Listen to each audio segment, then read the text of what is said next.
यांच्या पंचोपकाराच्या उपमानानिमित्त एकत्र आलो आणि त्यासोबतच तुम्ही धार्मिक विचार संस्कृती विचार पण आहे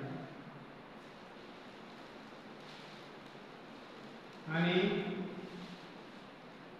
असं काही सांगितलं बघते तुम्ही निवडून मागणार असेल तसा काही प्रकार नाही आहे इथे एका म्हणजे हिरे आहे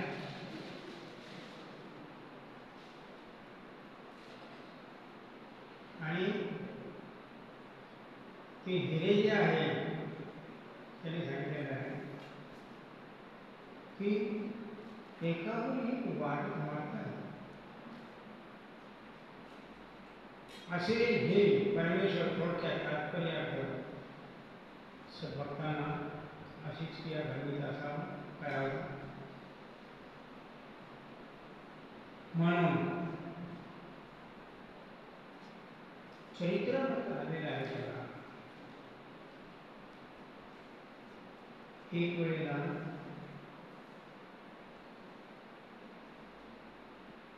बद्री नामचे सद्भक्त त्याला स्वामी नेहमीच म्हणायचे तुमची क्रिया स्वीकारा एक वेळेला ती देव केलेला गेली म्हणजे आता दौडगा बारा ती देव गेली तसेच तिकडे माहोला सुद्धा देवगिरी हा शब्द आहे त्यांचा म्हणून तिथे दान काही कार्यक्रम होता त्यानिमित्त दान देणार होते तर पोचले परंतु दान वर्तनच नाही त्यामुळे मग ते परत ठरले की कोण होते उपाध्य होते आणि हे उपाध्य आता काही मिळालं नाही काही नाही म्हणून जाता जाता स्वामी भेटून जावं म्हणून पैठणला आले पैठणला आल्यानंतर तिथे गोदावरीच्या घाटावरती तटावरती साहित्य विकणारे सामान तिथून या भागात आणणारे त्या भागात येणारे वंजारी हे नाव जुन्या काळामध्ये तर ते त्यांनी काय केलं पावसामुळे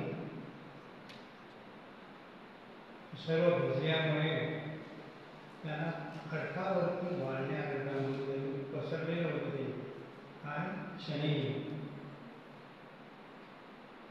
मग त्यांनी जाऊन स्वस्ती वचन केले की तुमचं कल्याण हो वगैरे वगैरे आणि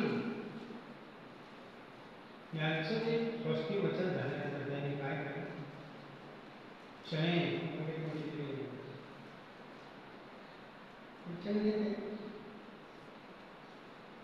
आणि सोबतच एका ठिकाणी त्यांनी आणि स्वस्ती वचन केलं त्याच्यानंतर त्यांना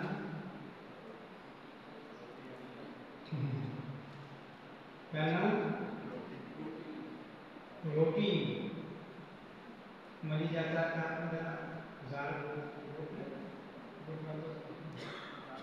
हो ते दिली आता त्यांनी काय केलं तिकडे नाचले तिकडून आता चणे म्हणावा ते काय तेवढं नाही आता हे जे मिळाले ते रोटी मिळाले हे काय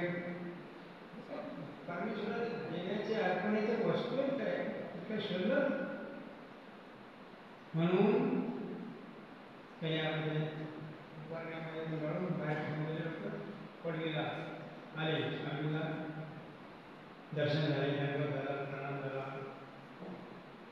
आणि स्वामी म्हणतात, अरे तू बाहेर काय आहे? ते सर्व त्यांना सर्व माहिती आहे काय. मग एकाला सांगितलं, अरे तू बाहेर काय आहे ते घेऊन या. त्याने आणले.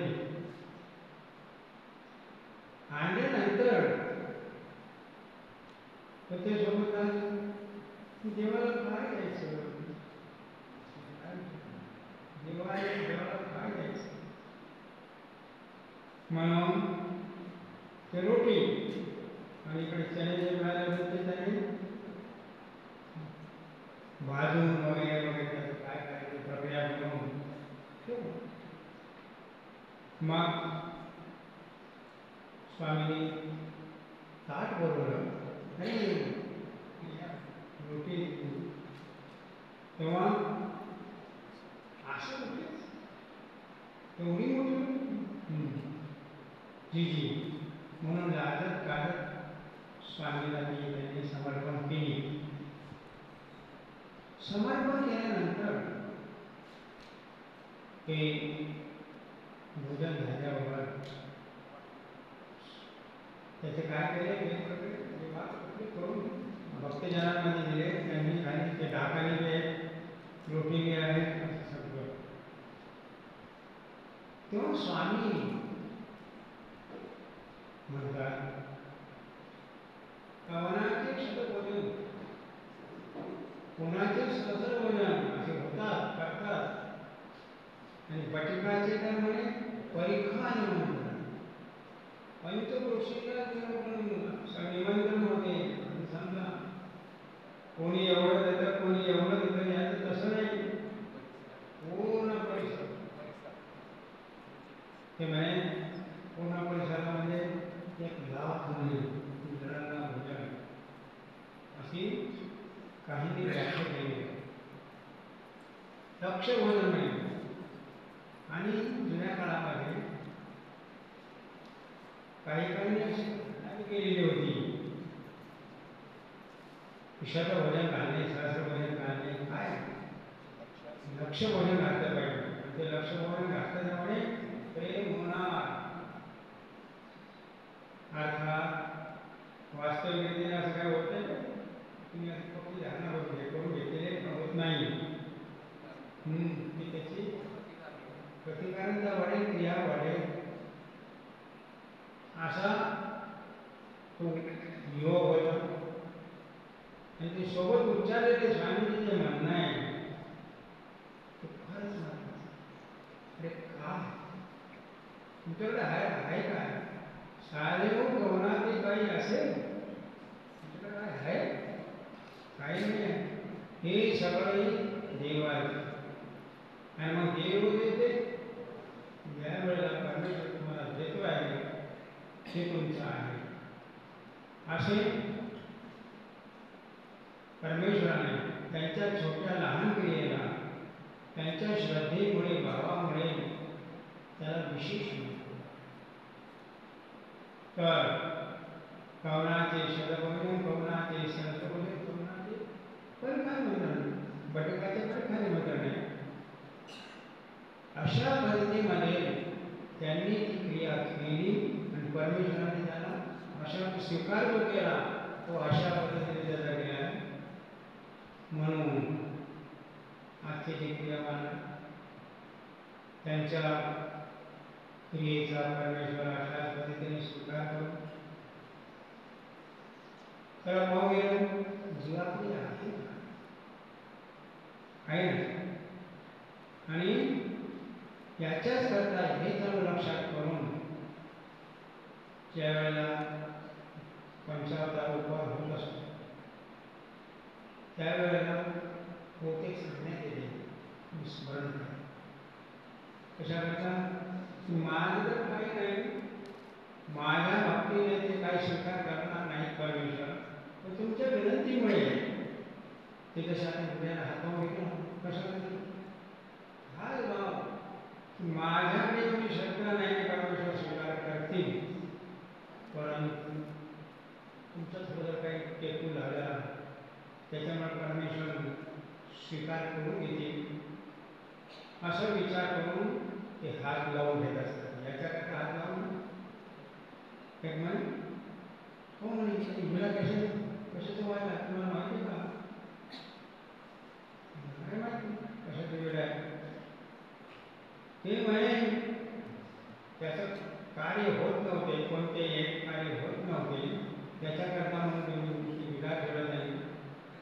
मग ते इथे कार्य सांगितले कार्यातून असं दिसून आलं हे तर वेगळंच प्रकारचं काहीतरी परमेश्वराने मिळावं म्हणून आणि ते म्हणजे तुम्ही हात लावल्या पण आता काय होईल?